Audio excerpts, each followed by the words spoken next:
Fuego, mi pelo, mi piano, mis discos, la ropa y el perro. Puede ser que otra vez no sea cierto, pero siento como el fuego quema por dentro. Fuego, fuego, fuego, fuego.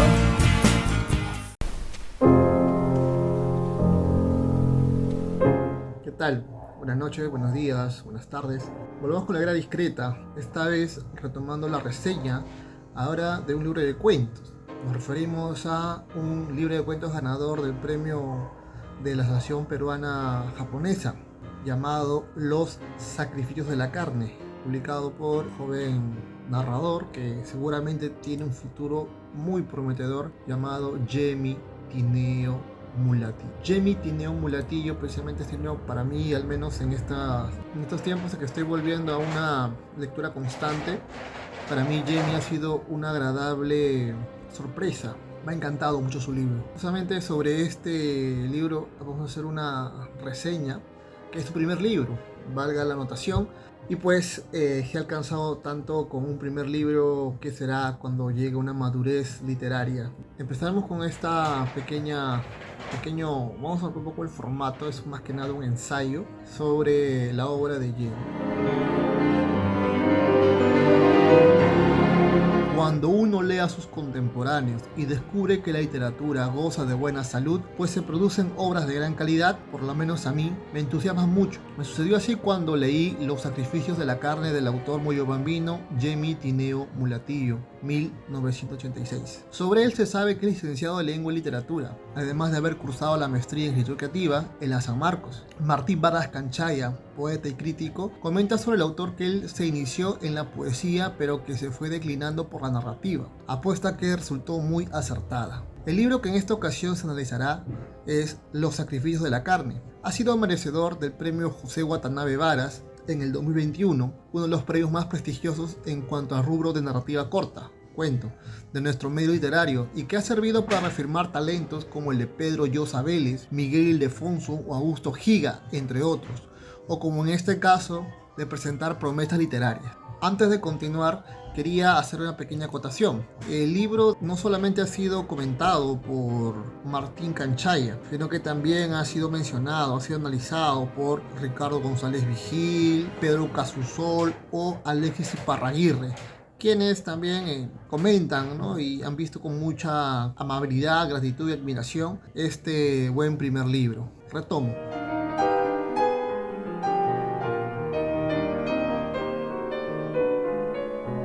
En un nivel formal, el cuentario se divide en dos partes: Pastor de Niños y Los Sacrificios de la Carne. Del mismo modo, la primera parte se subdivide en 5 cuentos, mientras que la segunda en 2. Si bien es un cuentario, pues hay un hilo conductor entre los textos que componen el libro, es necesario acotar que también podría tomarse como una novela corta, pues hay solidez, continuidad y unidad en la obra. Así, lo que une a los textos es, en principio, la localidad de Zapote y su gente, ya que todo ocurre en esas inmediaciones. A nivel del lenguaje es un estilo depurado y directo, que no se vale de grandilocuencias descriptivas ni de reflexiones sesudas, que raya en un naturalismo crudo, lo que Vargas Canchaya acertadamente llama hiperrealismo, por la visión cruda de la realidad. En efecto, el mundo representado se nos muestra de golpe, sin alicientes, mostrando un mundo rutinario, y precisamente ahí radica lo estupendo del libro, cómo vuelve lo cotidiano en una aventura narrativa. Otro punto para tomar en cuenta son los diálogos que fluyen de forma natural. No hay pues separaciones por guiones, sino que se les da la voz a los personajes de forma directa en el relato, como parte de la realidad, lo que puede evidenciar una voluntad totalizante. De ahí que se presente la solidez de la obra.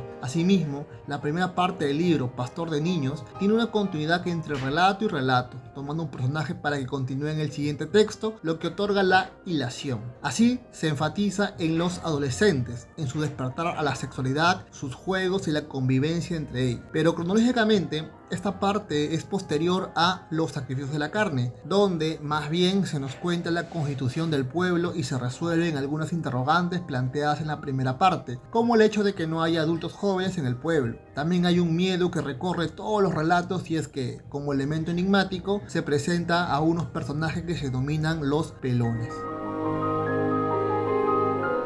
A un nivel de contenido, la obra plantea algo claro: el cuerpo como experiencia. Vale decir que la comunidad vive muy arraigada a la religiosidad, de ahí que muchos de los personajes sean acosados por una constante culpa. Así sucede en el primer cuento. En principio, desde el título se nos plantea, como hemos dicho, una marcada religiosidad, de ahí la afirmación que realiza el narrador protagonista, pero también se evidencia en los nombres de los personajes. En este cuento, la figura llamativa es Moisés, quien quiere arrancar una hoja de la Biblia. Esto es visto como un sacrilegio por el narrador, por lo que intenta disuadirlo, justamente anunciándole que de hacerlo Dios los iba a castigar. Aquí, mediante Moisés, se nos plantea un enigma que se resolverá completamente en la segunda parte, ya que anuncia "ya nos castigó" en la página 13. Llama la atención la forma en cómo se dirige a la Biblia el narrador: verbo sagrado, libro celestial, texto sagrado. Es aquí también donde se hace mención del miedo que recorre la obra, los pelones, ya que, apelando a su llegada, el narrador intenta distraer a Moisés, y ahí es donde el miedo se enfatiza. Cito: la mención de los pelones nos hacía correr a escondernos en los matorrales, a subirnos a los árboles de zapote. Si ellos nos encontraban, decía la creencia, nos iban a llevar como se llevaron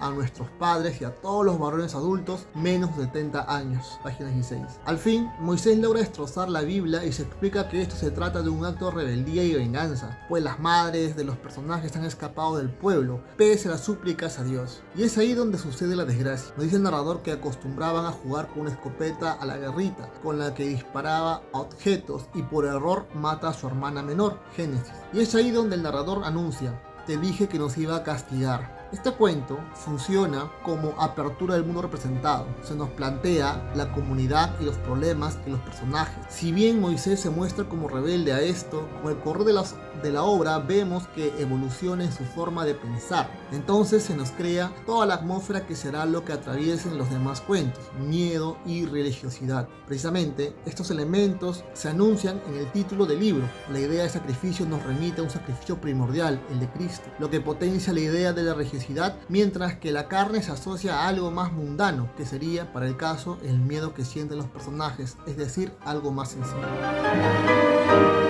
El segundo cuento, Son del Diablo Moisés, nos presenta a Perrito Vago. Aquí el narrador del anterior relato es el mismo y nos cuenta el devenir de este personaje que es Moisés, en realidad, pero que ha sido apodado de este modo por su rebeldía. Llama la atención que el apodo esté ligado a la animalidad y a una característica que no se reconoce como beneficiosa para el progreso de la comunidad. En este juego, pues, también se nos puede plantear a sujetos que viven en los límites de la civilización y la naturaleza. Es una idea bien desarrollada por el autor. En el cuento en mención, la culpa continúa en la cabeza del narrador y precisamente nos habla del trauma, ya que en todo el texto se repite la idea de que no quiso cometer lo que hizo.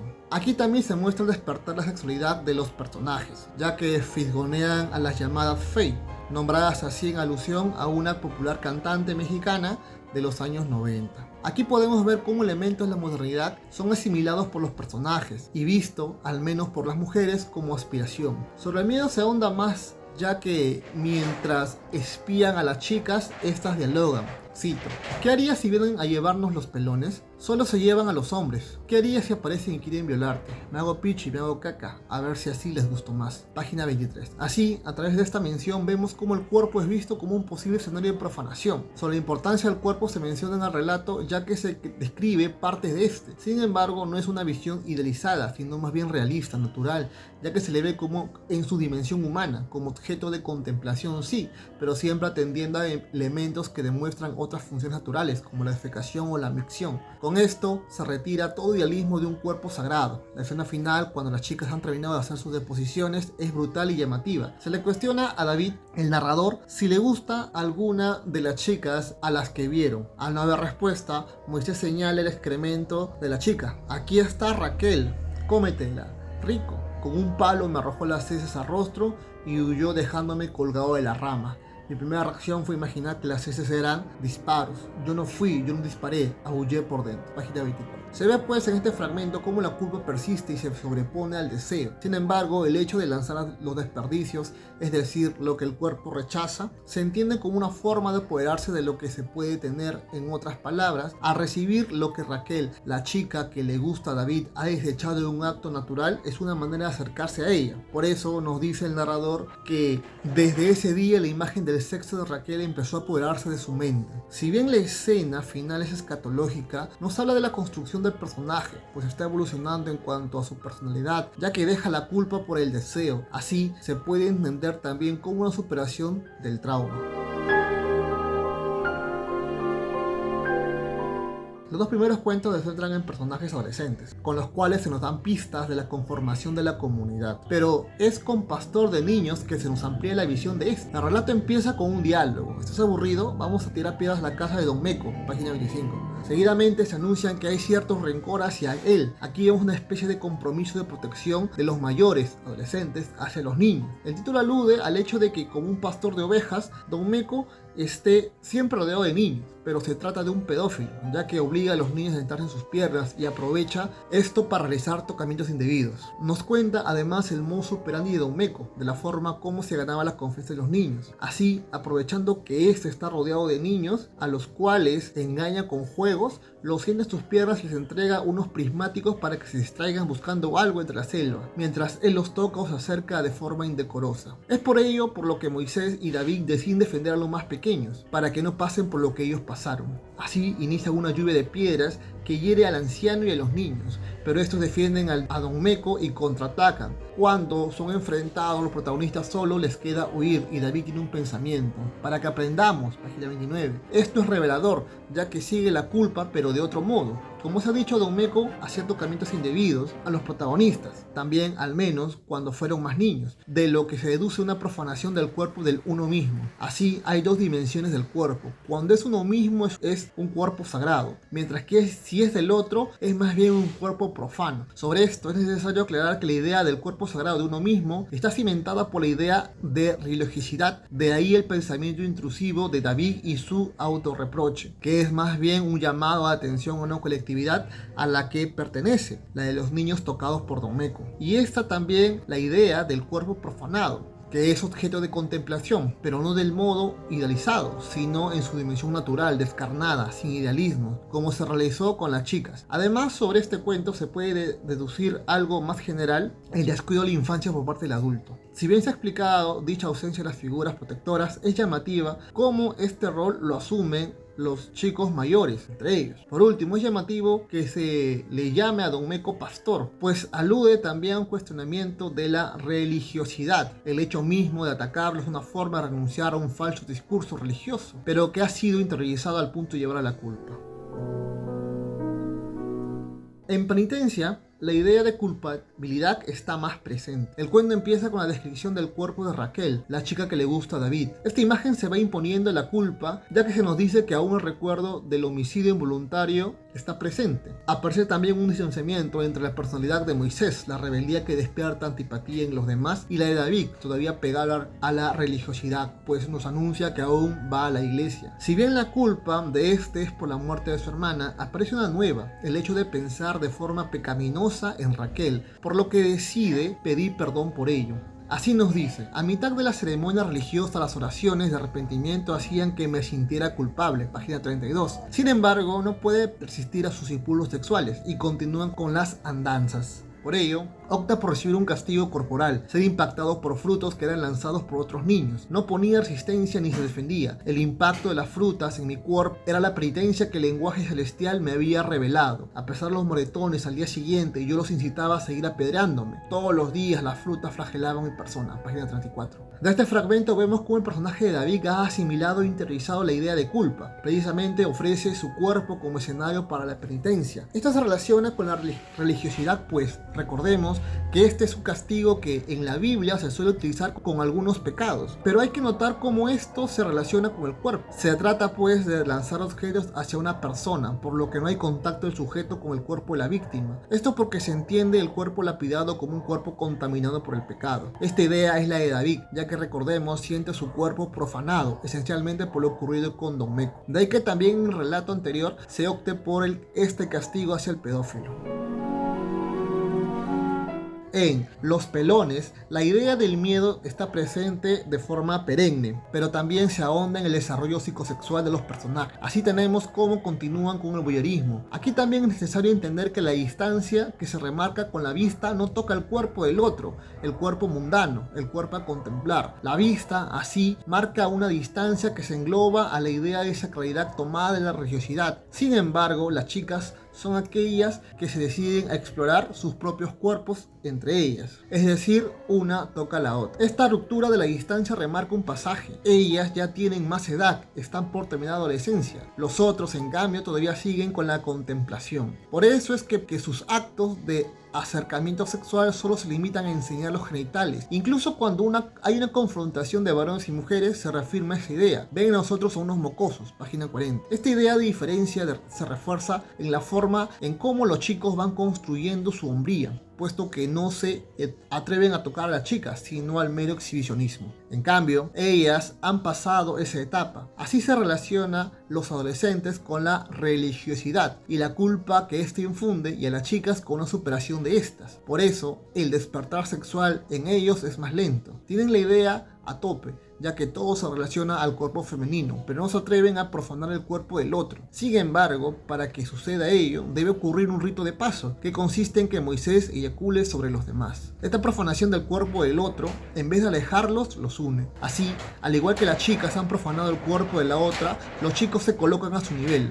Los pelones irrumpen este desarrollo, pues ellos son lo real en este mundo representado. Ellos son quienes hacen que los personajes, a través del miedo que infunden, se separen de toda ideación y no dudan en profanar el cuerpo de los demás, lo que hacen cuando asesinan a un par. Los cuerpos en la plaza se evidencian como lo real, ya que regresan a los personajes a una realidad cruda y toman conciencia de la profanación de sus cuerpos. Por eso, al verse como algo que no se puede profanar, como ya hemos dicho, se vengan simbólicamente con el más cercano de los profanadores de cuerpos, Don Meco, a quien apedrean hasta morir. Así, este cuento funciona como regresar al orden primordial, la profanación de cuerpos. Los pelones han regresado a la realidad a los personajes, quienes al desear el cuerpo mundano de las chicas, pecan, lo que les genera culpa. Al ver un cuerpo profanado en su máxima dimensión, la muerte, intentar restaurar un orden anterior a través de sus propios cuerpos, es lo que busca. Por eso, simbólicamente, la muerte de Don Meco es terminar con ese acto y preservar el cuerpo de los demás.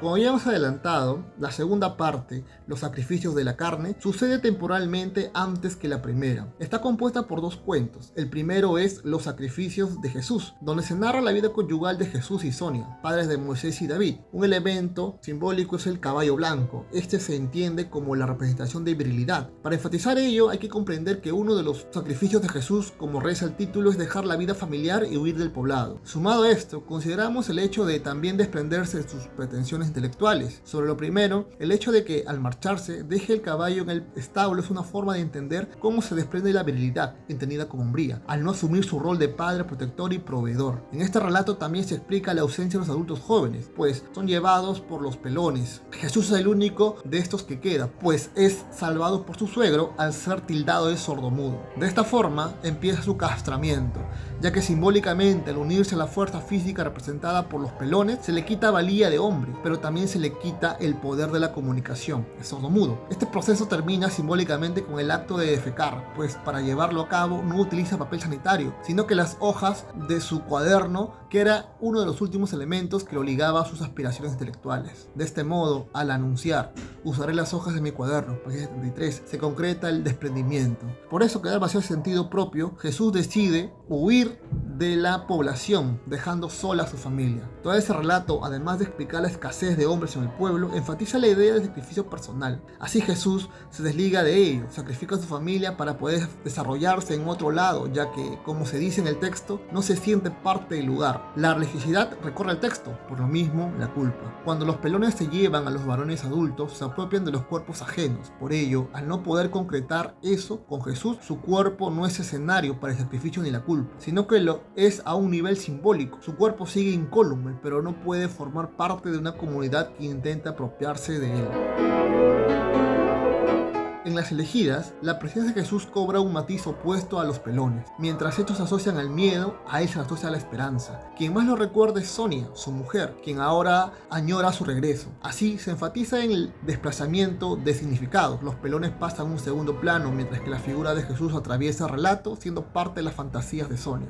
Sumado a ello, se cuenta cómo la religiosidad se ha instalado. En efecto, en el pueblo hay una iglesia que intenta ordenar todo implementando la poligamia. Así se permitirá a cada varón del pueblo, ancianos todos, tener más de una mujer, siempre en lineamientos con una interpretación acorde al Antiguo Testamento. Así se crean familias como la del pastor, Sonia, Esther y Génesis, o la de Don Chego, padre de Sonia, María y 2 hermanas más. De este modo se buscan poblar el pueblo, pero la religiosidad se hace presente cuando aparecen los tocados. Un grupo de niños rebeldes que iban por el pueblo causando problemas y destrozos. Su final se intuye, es porque las ancianas los ahogaron, pero sus presencias nos enfatizan la idea de culpabilidad, pero es en la intimidad que se libran de ella, ya que se aprovechan el escenario privado para la exploración de los cuerpos entre las esposas. El personaje de Ángel aparece como irruptor de esta supuesta armonía, pues es él quien desestabiliza el matrimonio y hace que Sonia huya con él. Así como se cuenta en la primera parte del libro, los pequeños fueron conscientes de esta relación extramarital y le pidieron a Dios que su madre no huya, pero ella lo hace. Si te vas con Ángel, te seguimos, 110, dicen María y Esther. Así, este personaje foráneo rompe la armonía creada por el pastor, quien a su vez es lapidado por los tocados. Esta parte es llamativa, pues la ley patriarcal representada por el pastor tiene un revés, precisamente por lo real de los tocados. Así, se libera a las esposas de la sumisión patriarcal, pero de un modo más público, ya que ellas buscaban dicha emancipación en silencio. En este cuento, por lo tanto, se nos narra cómo la comunidad busca una estabilidad, la cual logra modificando las reglas de convivencia, los lazos simbólicos, por lo que la moral también se relaja un poco. Los tocados son ese recordatorio de que lo real está presente. Lo interesante es que también, a partir del final del relato, volvemos al inicio del libro, lo que configura la estructura circular del libro. Es el tiempo del mito, el tiempo de la religiosidad. Entonces comprendemos cómo esta atraviesa toda la obra. En este relato el cuerpo es profanado y mundano, y se valora más desde la perspectiva de dominación patriarcal. La sacralidad del cuerpo, en cambio, viene con los hijos de los padres, que en esta parte han cedido la profanación del otro. Por eso se considera que los primeros hijos engendrados de la ley patriarcal son esa búsqueda de revertir el orden establecido. La llegada de nuevos colonos es parte de esa liberación, por lo que los cuerpos profanados huyen y dejan espacio a nuevos escenarios corporales, empezando todo de nuevo. Los sacrificios de la carne es un libro redondo, con una narración naturalista, que representa el conflicto de la religiosidad y la culpa que deviene de interiorizarlas sin crítica, mejor dicho, al pie de la letra, tal como el pastor interpreta el Antiguo Testamento. Destaca el cuerpo como escenario para esa culpa. El cuerpo entonces es donde el castigo por romper con la moral y los valores tiene escenario. El cuerpo engendra otros cuerpos que son el ajusticiamiento que recibe la ley patriarcal por parte de lo real, como sucede con los tocados. Es una lectura que se presta a muchas interpretaciones desde el psicoanálisis o los estudios de género y que se podrá realizar en adelante. Un libro recomendado que también aborda el problema de la adolescencia y cómo éstas, sin guía, hacen que su propia subjetividad y sus cuerpos creen los mismos errores que sus progenitores. Muy bien, esto ha sido el análisis de Los sacrificios de la carne del buen Jamie Tineo Mulatillo. Creo que me ha encantado bastante, ¿no? Y eso que el lenguaje es un poco fuerte, pero es tan natural, está tan bien construido ese mundo representado que no te das cuenta de ello. Bueno, y para finalizar este video, solamente quería hacer un comentario acerca de una polémica, bueno, más que una polémica, porque al menos de mi parte no hubo respuesta, pero acá la hay por parte del escritor del Quinto Evangelio, a quien hicimos un video la semana pasada, y él hizo un post lloriqueando un poco, ¿no? Viendo algo así como que en 19 minutos, Jeremías Martínez, escritor de novelas mariposa. Bueno, yo me pregunto, ¿no? ¿Qué esperaba? ¿Que le dedique más tiempo a ese libro tan malo, ¿no? Considero que debería devolverme el tiempo que invertí en ese libro. Y en cuanto a escritor de novelas mariposa, es un adjetivo que me gusta, que ha recibido entre mis amigos y colegas bastante gracia, pero hay intriga, ¿no? Si es una característica homofóbica, un poco misógina tal vez del escritor guantino, Marco Cárdenas, o de repente, no sé, son achaques de la edad. Solo espero llegar a esa edad y no dar pena ajena, pues. Lo último es que simplemente hay una parte donde él menciona en su post que lo desmitifico. Bueno, eso es tremendo ego, ¿no? Porque él mismo se está viendo como alguien que está mitificado. Solo me queda decir que el ciclo continúa mientras haya gente aplaudiendo a los payasos. Mucho gusto, nos vemos en la siguiente hoguera discreta.